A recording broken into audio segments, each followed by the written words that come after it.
I'm Tom Wright, host of the Fat Leonard podcast and co-founder of Project Brazen. Today, we want to bring you something a bit different.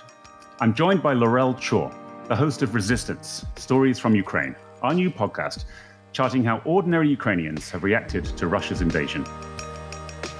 Over the past several weeks, we've followed Laurel as she traveled through Ukraine, talking to hackers, militia members, hip-hop artists, and more.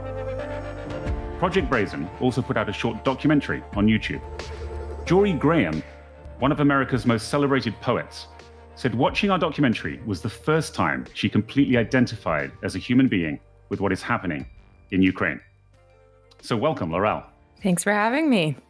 So that kind of comment from such a prestigious person, saying that this podcast really brought home the human element of the war to people. Is that what inspired you to go to Ukraine? I think so. I think as a journalist and as a storyteller, that's sort of what I do, is trying to make these big abstract issues or news events seem like something that is happening to real people that we can relate to. People often, when they watch reporting in a war zone, they expect victims. And one of the things that really came out of this podcast for me was that they aren't really victims. They are victims, but they're showing great resilience. It's resistance. That's why we called it that. So tell us a bit about how that surprised you, the kind of people you met and how they're dealing with war. Yeah, I think a lot of people, when I came back, they asked me how it was. And of course, it's hard to encapsulate a whole experience in a few sentences. But, overall, despite all the terrible things that we saw and all the terrible things that the people we met went through, it was still a positive experience for me because the people we met were just so incredible. It's probably the first time I've been in an environment where everyone was working together towards the same thing that they felt like was bigger than themselves. There's a real sense of solidarity, a real sense of selflessness, of dedicating yourself to a cause that they felt like was bigger than themselves, that, towards these values and towards the greater community. So it was really amazing to meet all these Ukrainians, whether it was a grandmother who had survived Russian occupation by working with her neighbors, and they had made holes in their fences so that they could travel between houses without going in the street where, Russian soldiers were roaming. Or, if it was teenage hackers who were resisting in their own questionable ways that, I don't know if it was really effective. To example, threaten Russians with sending their private pictures to their whole contact list, but it was their form of resistance. So, it was just so inspiring and really just, I felt so much awe being there. There obviously is huge sorrow and personal trauma. We don't want to diminish that. There are people living in basements, as we've seen whole buildings with children in them get flattened, and thousands of deaths. And so I want to preface what I'm about to say with that. But, people after the Blitz in London in the Second World War, people missed the camaraderie when the Second World War was over. It seems like what you witnessed there was something palpable almost of a community that's really coming together to create a name, which modern world doesn't really happen very often. Exactly. It made me think, if this is what people are capable of, if this is what humanity is able to do when it really comes together for something they really believe in the face of this threat, then who knows what we're capable of. But everyone was so warm, so welcoming, so open. There was a sense that if you're in their country, then they were happy for you to be there. They were glad that you were sort of there to see what it was like to live in Ukraine under this war. And people really came together. Things happen so quickly. Connections happen so quickly. Everyone's willing to help. So yeah, it really was remarkable. And I think the last time I had really witnessed that myself was during the Hong Kong protests, when you saw this mass of people working together for the same thing. So you see some comparisons in that community spirit with the Hong Kong protests against the rules that China's put in place there. I do, actually. For myself, being from Hong Kong, I had an interest in Ukraine because during the 2019-2020 protests in Hong Kong, a lot of the protesters drew inspiration from the Maidan Revolution in Ukraine. The documentary Winter on Fire was very influential. People in Hong Kong were actively trying to learn from the tactics of the Ukrainian protesters and the Ukrainian revolution. So there'd always been a sort of kinship between the Hong Kong protesters and the Ukrainians, whether or not the Ukrainians were aware of it. And being in Ukraine, I think there was some recognition from Ukrainians that I was from Hong Kong. There was some sort of understanding that I came from somewhere that had gone through a struggle against authoritarianism as well.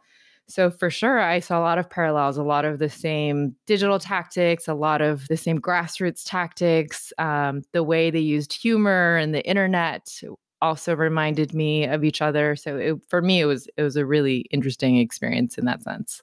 And I guess one difference between the two experiences is Ukraine have been successful in pushing Russians back, whereas obviously your home place, Hong Kong, has had to settle for a failure.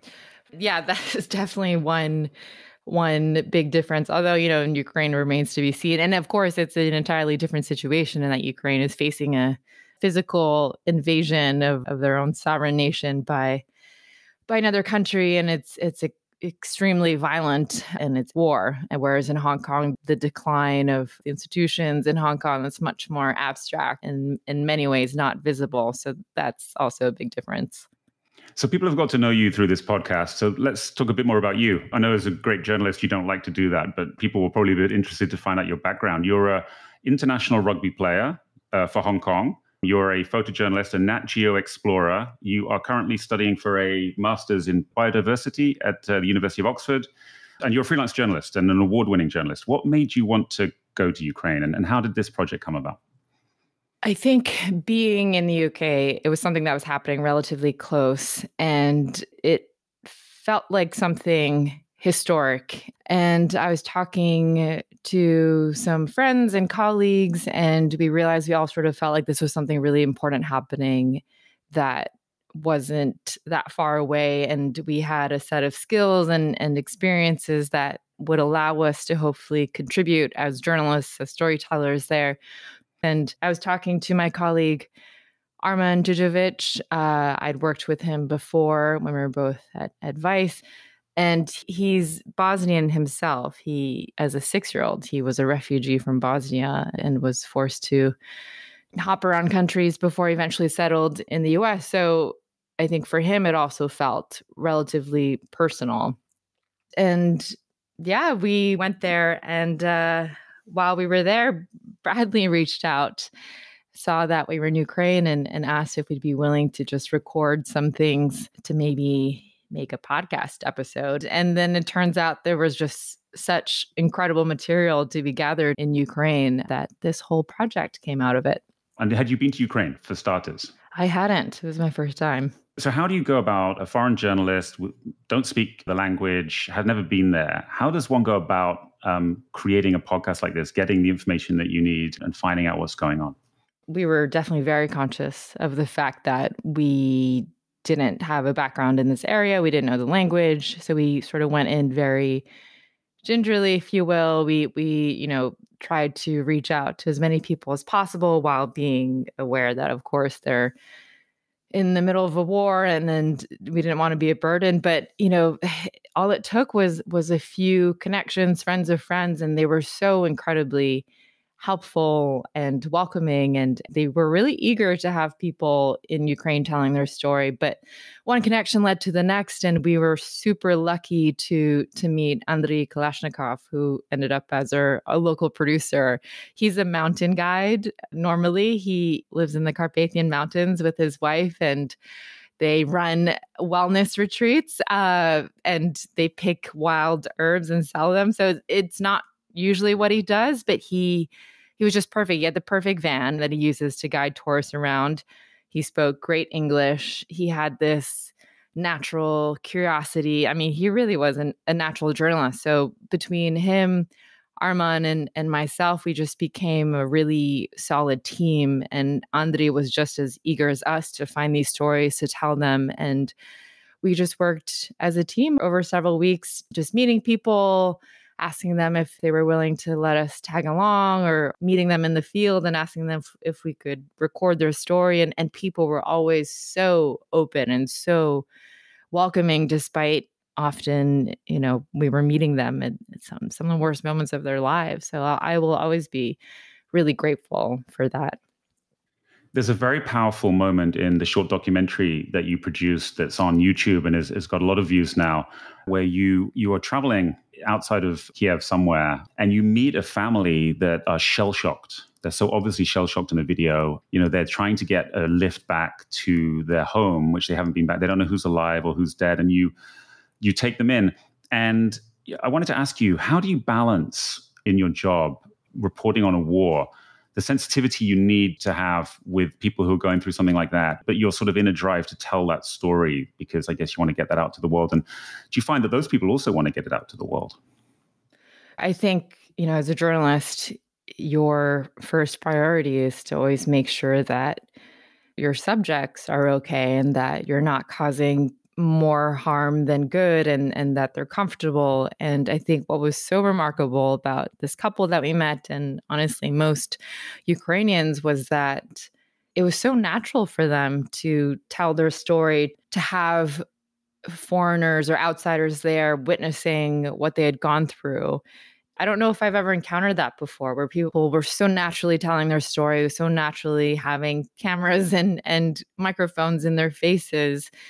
And I think, unfortunately, in a lot of, crises that I've covered, there's sometimes a sense of shame amongst victims of any sort of crisis, whether it's a war or natural disaster, which, of course, as an outsider, I don't think they need to feel shame. But in this case, I felt like the Ukrainians had no shame. They wanted the world to know the injustice that had been done against them. And they're so proud. And I think in that video, there's just small moments where you can really see that come through. Part of that is maybe Ukrainian or Eastern European stoicness. But, when the husband tells his poor wife who's crying as she looks out the window of the car, tells her to keep it together, or when he himself is tearing up and trying to hold it together, but also, thinks to tell us, like, if you want to pass by, the graves of our friends who were buried while we were gone, if you're interested in seeing that, we can pass by that. So just this incredible courage and openness and this real sense that they want their story to be told. Well, he tells her to keep it together, but in his own eyes, you can see the deep, deep shock that he's feeling. I mean, it's a very powerful moment. If you haven't watched the video, go to YouTube and you can find it there under Resistance, Project Brazen. I've been a journalist for many years, and many of the people we know, photographers, we know that they put themselves in the harshest conditions because you have to get up close to take those photos. And I know you were on assignment as well while you're out there taking photos. So tell us a little bit about how photographers stay safe and how, in general, reporters stay safe in a war zone. The war has been particularly deadly for journalists. Sadly, many journalists have lost their lives in Ukraine. A French journalist was just killed a couple of days ago, and two friends of mine who were actually also from Hong Kong were targeted by Russian artillery also a couple of days ago, and they're still recovering from that.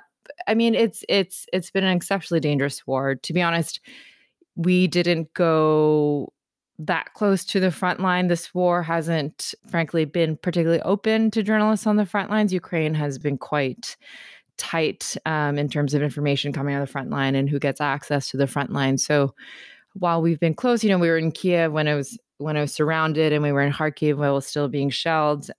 And in those situations, I mean, certainly there's an element of luck. You hope that you just don't get shelled. But at the same time, there are certain areas that are more targeted than others.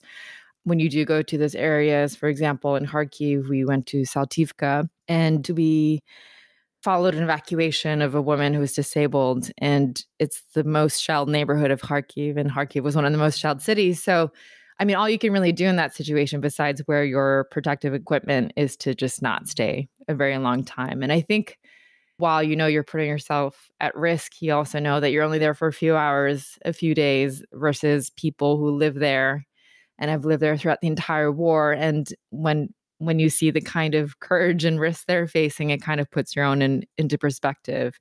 yeah, you just have to be smart and be very aware and keep track of what's happening. And thankfully, Ukraine is such a high tech war in that it's very digital, very plugged in, and there's so much information that's being broadcast in real time. So you can stay up to date pretty well.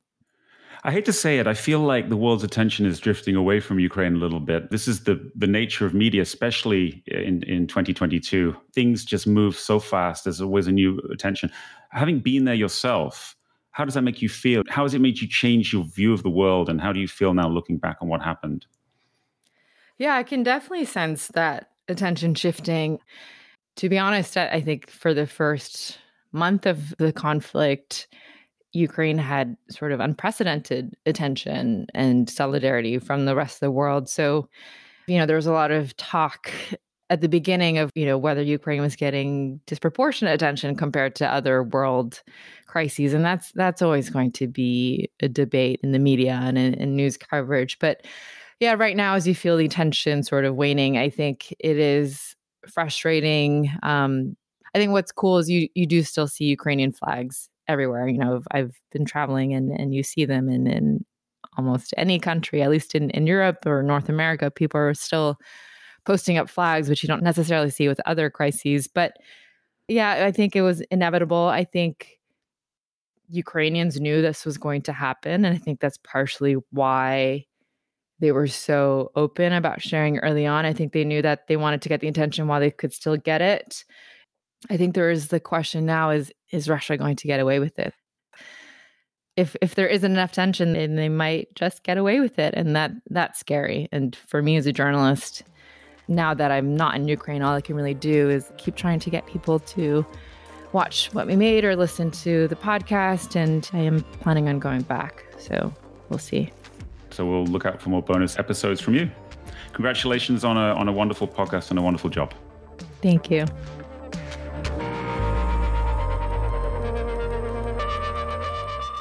That's it for Resistance, Stories from Ukraine. Stay tuned for more series from Project Brazen in the months to come. And as always, you can follow our latest reporting on our newsletter, Whale Hunting.